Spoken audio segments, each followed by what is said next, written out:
What is up guys, Clay Enjoyer here, and it's time to enjoy. For this video, I'm going to be doing something a little bit different, and instead of making an eldritch abomination, I'm actually just going to practice sculpting. I know, shocker. But basically, I'm just going to be making a shoulder bust of a YouTuber. I'm sure you could have guessed by the title and thumbnail, but I'm making Big Tugg. He needs absolutely no introduction, but it is pretty self-explanatory what kind of content he makes, I assume, and the same thing for this bust, which is really just smoothing and layering clay over clay and more clay. But for real, most of it was that I just wanted a tiny bit of a change of pace and a little bit of extra practice making detailed faces, starting with the eyes and the nose bridge, which are pretty self-explanatory as well. They're just blended in and attempting not to mess them up, which is always difficult whenever I make a sculpture, followed by the eyebrows and the eyebrow area, because I want this to look somewhat realistic, but I don't want this to be too caveman-like, because the last time I checked, Big Tugg is not a caveman, but he's not far from it. And of course, for building a face, normally the best details to start with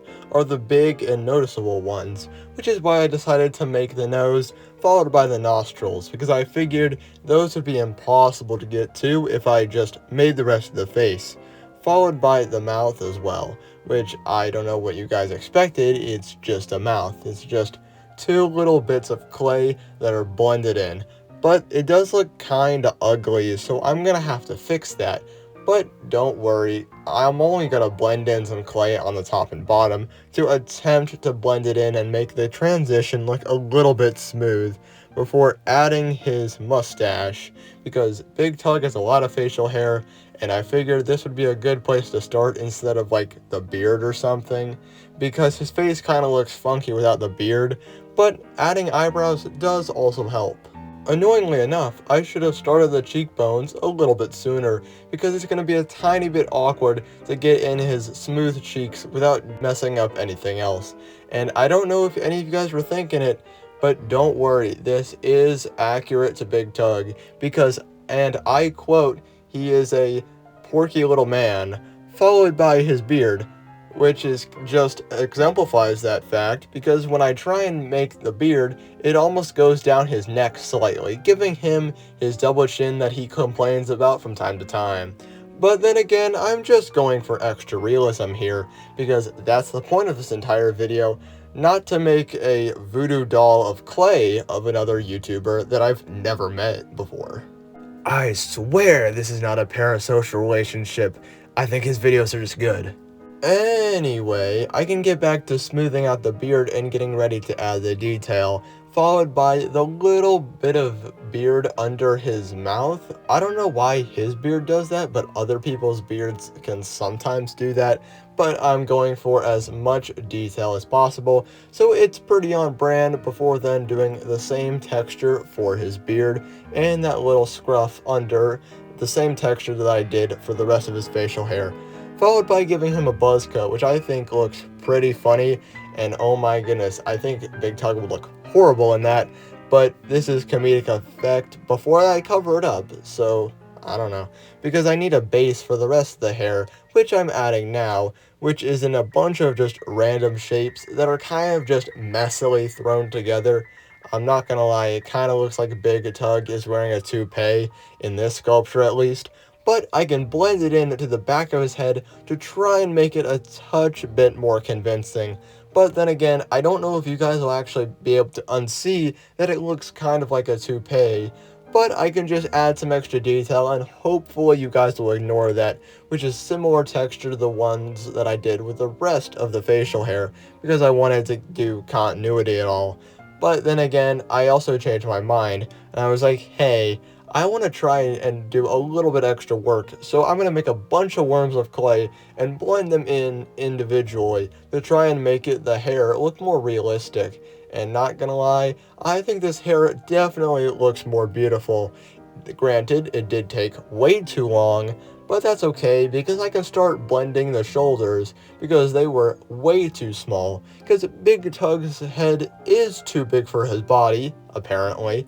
but that means his shoulders have to be at least somewhat close instead of just nowhere near, before also making him wider as well, because right now his chest was looking a little bit thin, and I just wanted to make it look accurate and make him somewhat human proportions before then sloping down his shoulders, because in the reference picture I'm using, his shoulders look like a triangle, and I feel kind of bad about it. So I'm not going to make his shoulders that sloped, but they are going to be a little bit, followed by smoothing out this shirt and giving it a bunch of wrinkles to hide some of the excess mistakes and to make it just look better overall, because who likes a shirt or a wrinkly one? I don't know. I can give Big Tugg a standard black t-shirt, because who really cares? It's just a t-shirt. When I can make sure to paint all of the spots, being very careful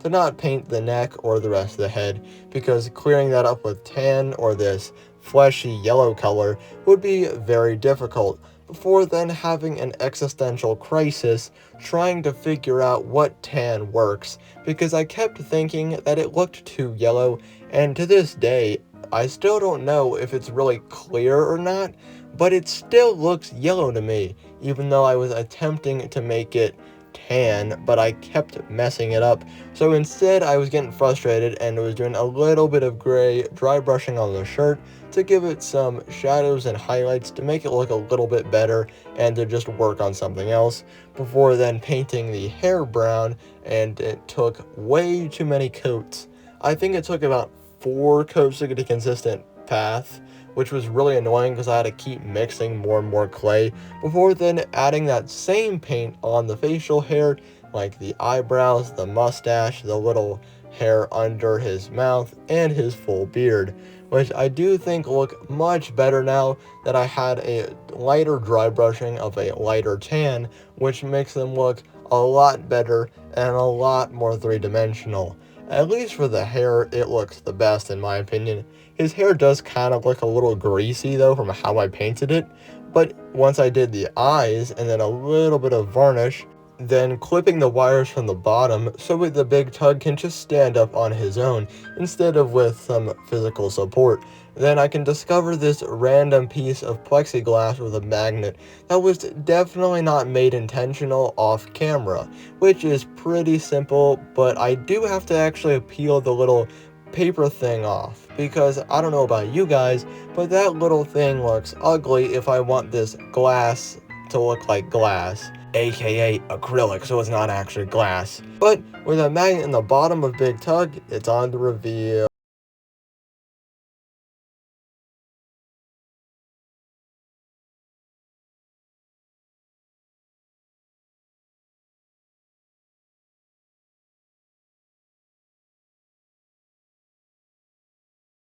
For more Tugg-worthy content in the future. Alright, see you guys in the next video. Bye.